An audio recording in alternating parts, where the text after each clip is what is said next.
Welcome back. We're talking about the violent clashes in Ukraine and calls from Russian President Vladimir Putin for officials in Kiev to pull its military out of the eastern part of the country.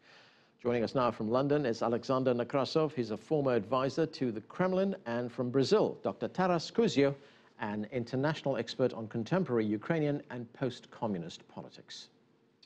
Dr. Kuzio, let me start with you. Is there going to be a lot more violence in Ukraine, perhaps spreading to other parts of the country before we see this resolved? Well, I don't think it's going to be spreading to other parts of the country. At the moment, it's confined primarily to 2 of the 8 regions of east and southern Ukraine, which are Russian-speaking. The 2 regions are Donetsk, Luhansk.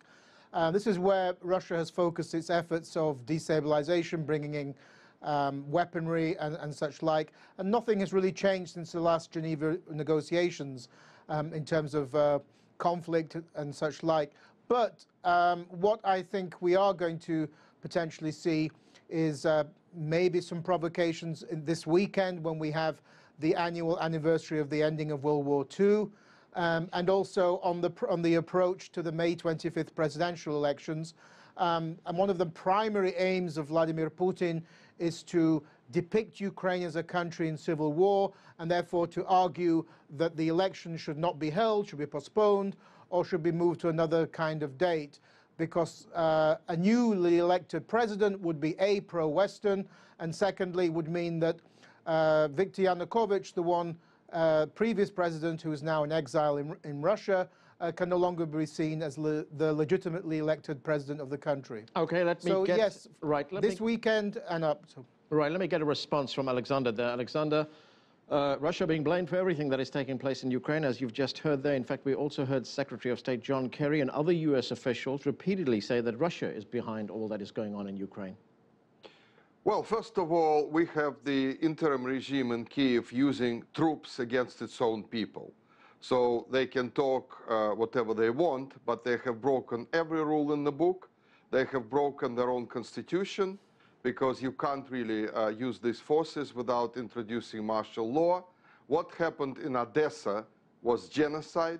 The reaction in the West was very, quiet to that, but of course this is a scandal.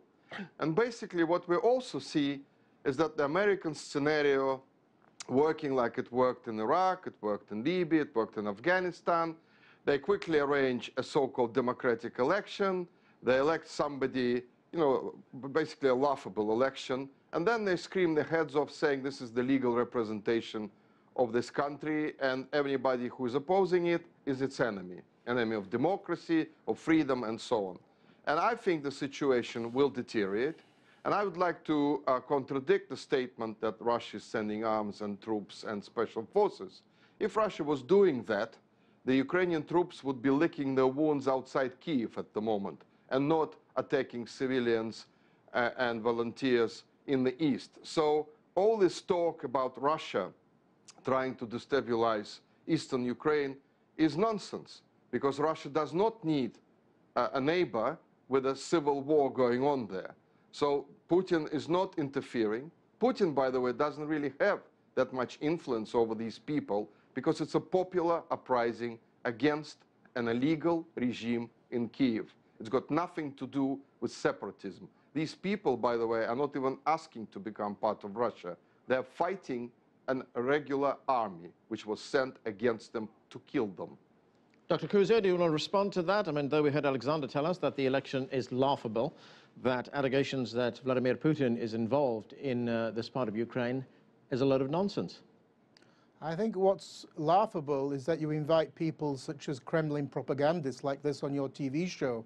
If I had known he was coming on, I would refuse to join this debate. He's talking complete utter nonsense, and of course complete hypocrisy. Russia destroyed the city of Grozny, the capital of Chechnya, and killed 10% of the Chechen population. This is Russian citizens. This is real genocide. Unfortunately, Vladimir Putin is not Slobodan Milosevic and can't go to The Hague because, of course, he has nuclear weapons. But more people died in Chechnya from Russian arms than in Bosnia from Serb or Croat paramilitaries. So let's not talk about attacking civilians here. Russia has a terrible legacy of that. And in fact, Ukraine is doing precisely what Vladimir Putin did when he came to power 14 years ago, defending the territorial integrity of the country, which is the constitutional right and prerogative of every president in the world. This is what Putin claimed he was doing in Chechnya. The difference, of course, is that the Ukrainian troops are taking into account civilians and not going headlong. And for example, if the Ukrainians did the same as the Russians in Chechnya, they would today have demolished the city of Donetsk, like Russia did with Grozny. So let's not talk about Ukrainians undertaking genocide. It's absolutely ludicrous. There would be, of course, opposition in eastern Ukraine to the new regime in Kiev, which came about after Viktor Yanukovych fled from Ukraine. He fled from Ukraine. Why does Russia not send him back to Ukraine if it believes he's the legitimate president? Why? Because he would probably stand trial on massive charges of crime and mass murder. Let me put those questions that you've asked to Alexander. Well, first of all, there can't be any comparison, of course, with Mr. Putin and Chechnya and so on, because the regime in Kiev has come to power during an armed coup supported by the West. So you can't compare those things at all.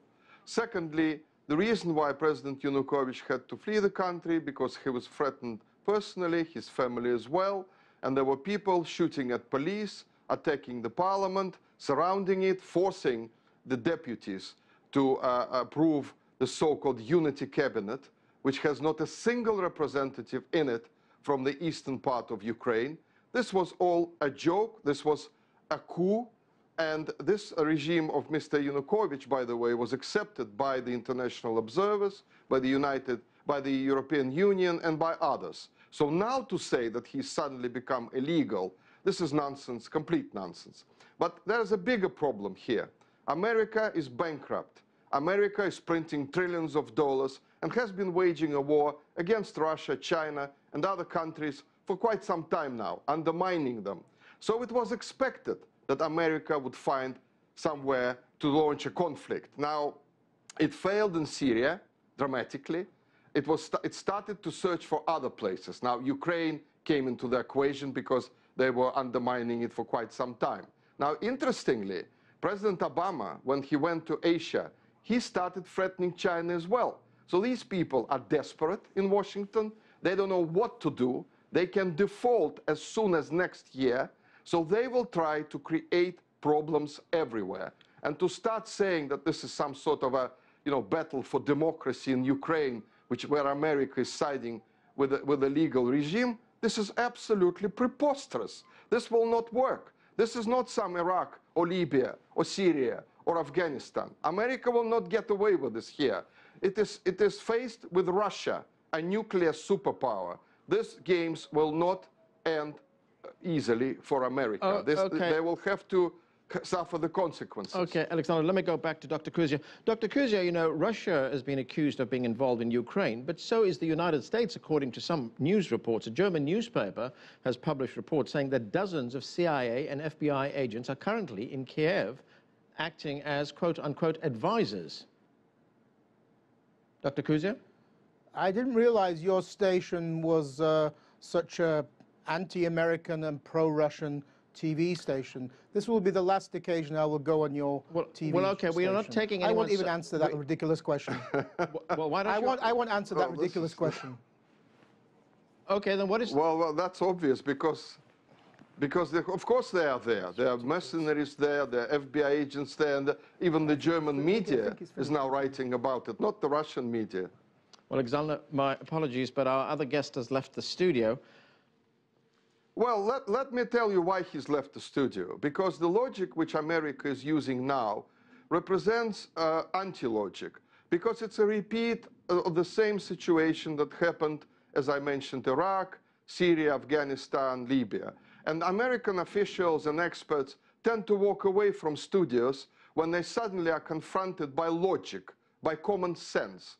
And they suddenly hear questions that are not really nice to them, that they don't really like this sort of questioning. Unfortunately, what we're going to see in Ukraine is a deterioration of the situation. And unfortunately, it will happen because America is desperate. America is trying to rewrite not just history. America is trying to change the whole status quo in Europe. America desperately needs the European market to get out of the mess which it is not in now. America will owe about $20 trillion by the end of Obama's administration, maybe even more. How is it going to repay it? How is it going to find a way out of the crisis which is covered up by printing of trillions of dollars? It can't. So it's a money grab, asset grab, you name it. Okay, so Alexander, it's moving everywhere very aggressively. let me ask you this question. What kind of advice is Vladimir Putin getting right now insofar as looking at an endgame here in Ukraine? What does he want to see at the end of the day? Well, the end game, first of all, is to avoid a full-blown civil war in Ukraine. That is the first part of it. The second part is to stop and prevent America from isolating Russia and freezing it out of Europe. Because what we are seeing now is basically blackmail. America is trying to push Russia out and take its place.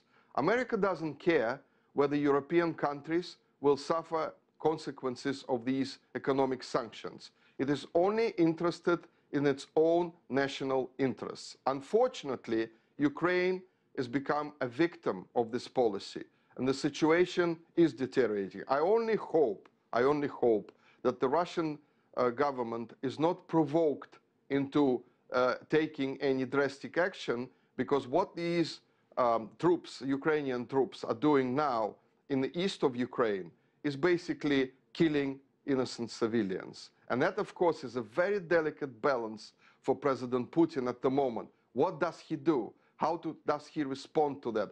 I hope that the people in Washington will realize this can become a big war. This can spread to other countries in Europe. And I hope that diplomacy would still have a chance. Okay, Alexander, we're going to have to leave it there. Alexander Nekrassov talking to us from London there. Thanks, Alexander. And just for the record, we are not an anti-American station. We did give the other guest an opportunity to state his viewpoint, but he decided to leave the studio.